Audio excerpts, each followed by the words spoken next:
right, guys, we're gonna go over how to use this RV. First of all, you have a tongue jack here. This is electric. It does have a second button up here. That's just a light for docking at night. You also have your 2 propane tanks located here.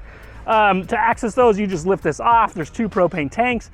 Just make sure whichever tank you're using, the arrow is pointed at the tank you're using. If that one runs out, turn that tank off, switch the arrow to the other tank, and then turn it on. Please don't put the arrow straight up. That does not pull from both tanks or anything. It can actually shut off or have a minimum gas flow or something like that. Make sure it's pointed directly at one tank or the other. Hopefully you never need it, but there is battery boxes located here. And then behind there, there's a big red dial. That is a battery disconnect switch. Hopefully you don't ever need to touch that. But for example, if you get somewhere and there's no electricity whatsoever, double check that battery disconnect switch. Make sure nobody has touched it. You guys shouldn't touch it or shouldn't need to use it at all. It's for when you store the RV, you can disconnect the battery so it doesn't drain them while it's in storage. You have a large storage area here. This is where you're gonna find some gear. The sewer hose, a jack for a hand crank for lowering the jack, the stabilizers. Just make sure all that gear gets put back in here. This is really nice. It's a huge pass through. You flip this up, it's just magnetic, it hangs here. And then when you're done, you'll drop it back down. Make sure prior to leaving your campground, always walk around the RV, look underneath it. Make sure these stabilizer jacks are up. One of the #1 things that happens with damages is somebody leaves those jacks down or doesn't put them all the way up. And then while they drive away, it catches on something and bends and breaks them. They are a couple $100 to replace, so just be careful with those. You have a large awning as well. Just remember, any wind, rain, anything like that at all, just make sure you have this awning closed up. This is just aluminum arms. With a strong gust of wind, they can rip off or bend or break. So just be careful with that. We recommend, if you're not sitting underneath it, just make sure you just close it. Don't go to bed and leave it out or anything like that. A lot of times that's how damage occurs. You wake up in the middle of the night and a windstorm came and ripped it off or something. Just be careful with those. As we come around here, this is a glass door. So just make sure you're not banging anything against it. Just be careful when you're operating it. It is glass. So just be careful with that. Now to access this, all you do is you're gonna push on the door handle here. You're gonna pull it open. Make sure anytime you're operating these steps, this door is 180 degrees open. There is a little knob here and some yellow knobs here. This one will unlock it so we can swing it down, and then this one and this one actually allow you to independently adjust each leg so that you can make sure your steps are level when you are parked. I'm gonna show you that real quick. All you do is you're gonna pull this lever right here. It's gonna come down. It's gonna swing down. Now what we wanna make sure of in this situation is that this corner and this corner are flush with the floor. If this is up for some reason like this high or something and you go to close the door, it can actually bend and damage the door and you won't be able to shut it anyways.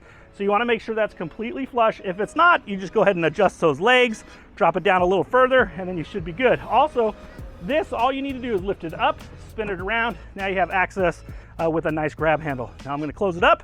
What we do, once again, we're just gonna swing this all the way around, pull your knob here. It goes back into the secure location. You're gonna shut your door. Make sure you push right here on this area and you'll hear a little clicking sound, just like that. Then when you're traveling, you wanna lift this up, actually swing it over the door. That way this door doesn't flop on you, come open or something when you're traveling. It's always kind of locked into place. As we come around here, you have an exhaust port here. These can get pretty hot. So just make sure you're not leaning any gear or have anything leaning against the trailer or touch this while in operation. You don't want to get burnt or something like that. You have a couple electrical outlets. Just remember, any major appliances, air conditioner, microwave outlets, you do need a generator on and running to be able to use. We're going to move on to talk about the outdoor area out here. You open up this latch right here, it swings open, and it actually locks into place up here with a little latch, okay? This is just a large table area, and then you also have an outdoor refrigerator here.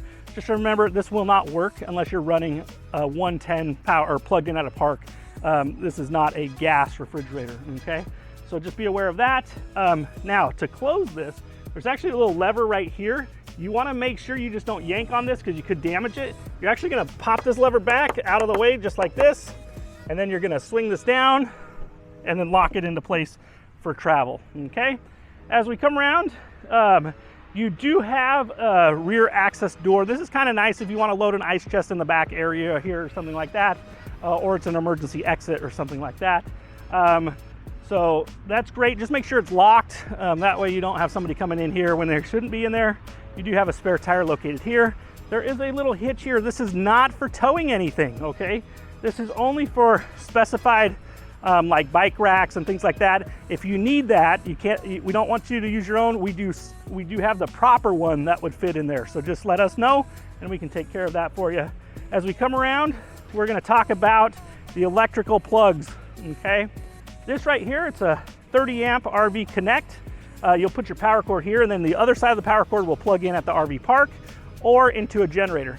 Just remember, if you plug this in an RV park and you have absolutely no power whatsoever, always double check the power pedestal and make sure that the breaker is switched to on.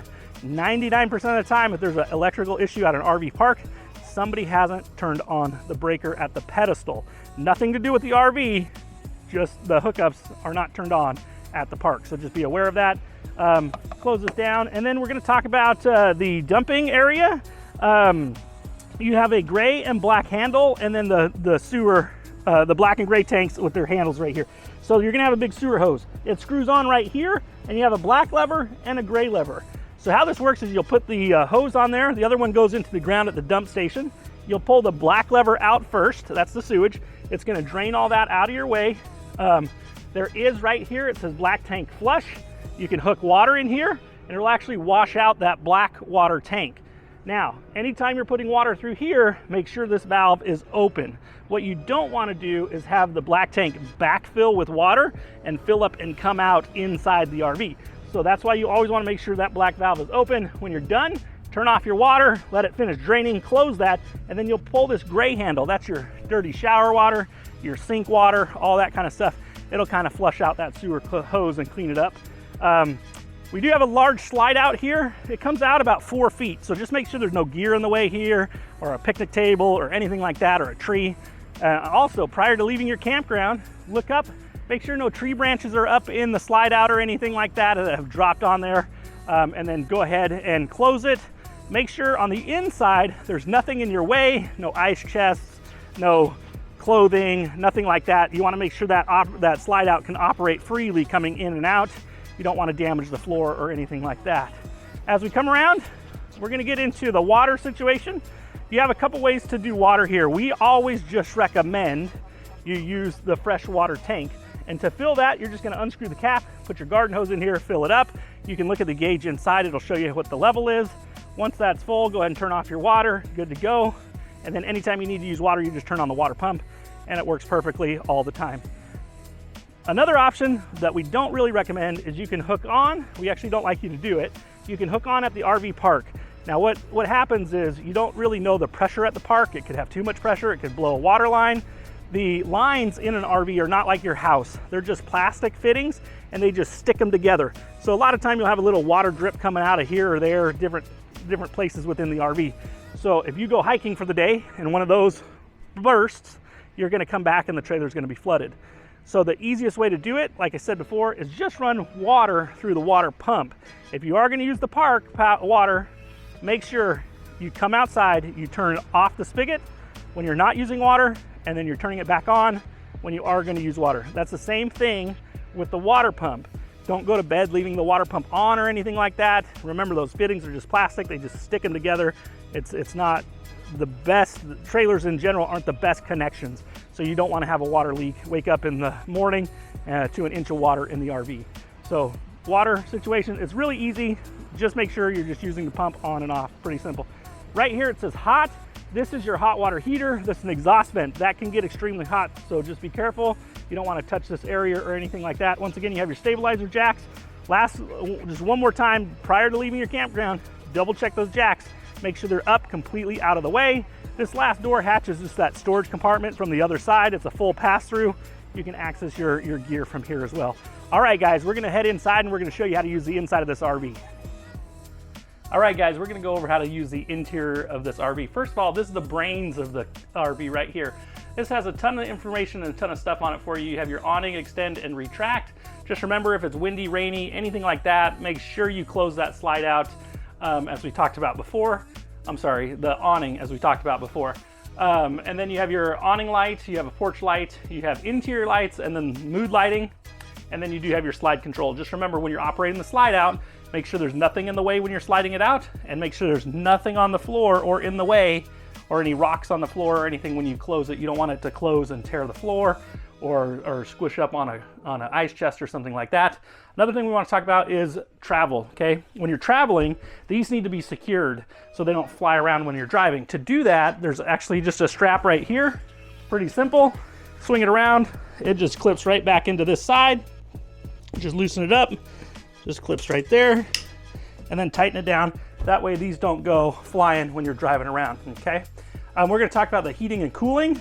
For the air conditioner and the heater, this is the thermostat control right here. There's a mode button. You'll cycle through that, you'll push it, it'll turn to like fan mode, then air conditioner, then high cool, low cool, and then heater, and then off. That's how you cycle through. These up and down arrows are just to change the temperature to colder or hotter, whichever way you want to go with that, okay? We're going to go in and talk about a couple cool features in the master bedroom. First of all, it's a great bedroom. My favorite stuff is actually the compartments, like the little nightstands up by where your head is. That's great. There's even drink holders there, cup holders.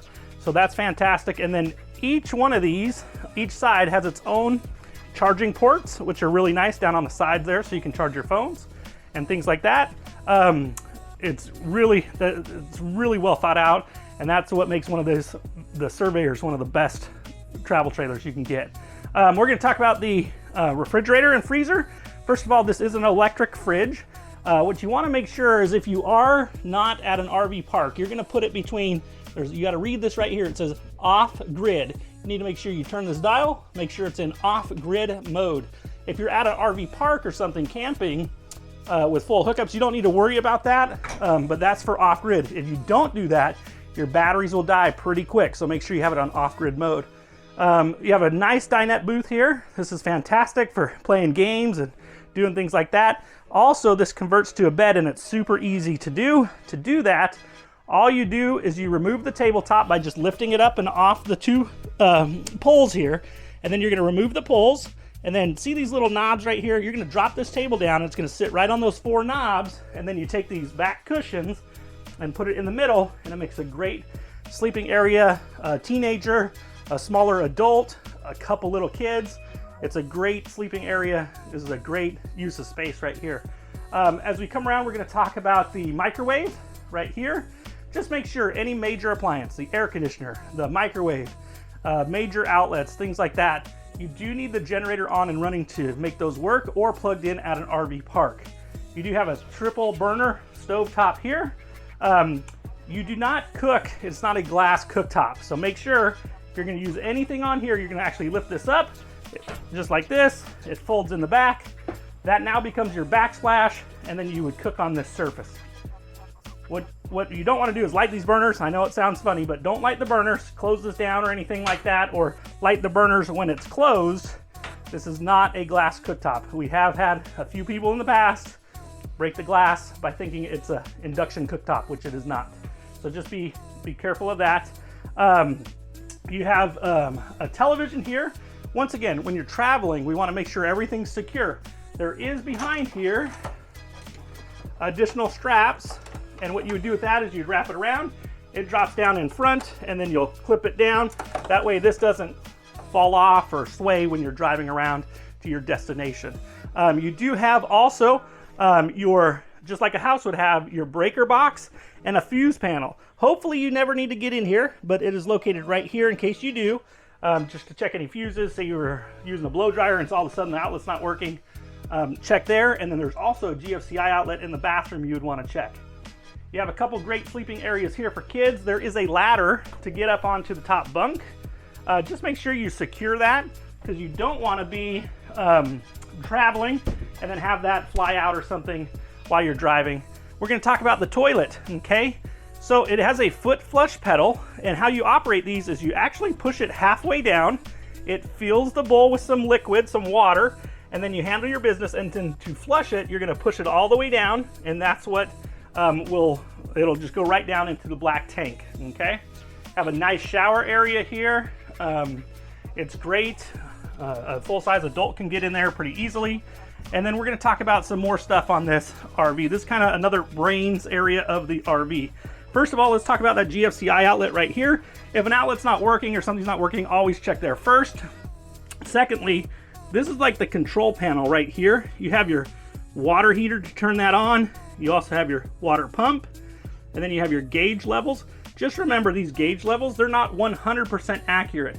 They're guides. They'll guide you in the right direction, but oftentimes it might say your black tank's full when it hasn't even been used yet. So just be aware of that. And then right above here, you won't worry about any of this. It says heated tanks. You don't need to worry about tank heaters. We live in Arizona, so that shouldn't be an issue at all. And then this is right here is going to be your water heater. You're going to actually turn this on to get your water heater going. This is the gas electric heater. So you'll turn the button on, and then you'll wait about 10 to 15 minutes, and then you'll have hot water and be able to handle your showers or anything like that. This is a fantastic travel trailer. You guys are going to love it. We're so excited to see you, and we can't wait to see you. See you soon.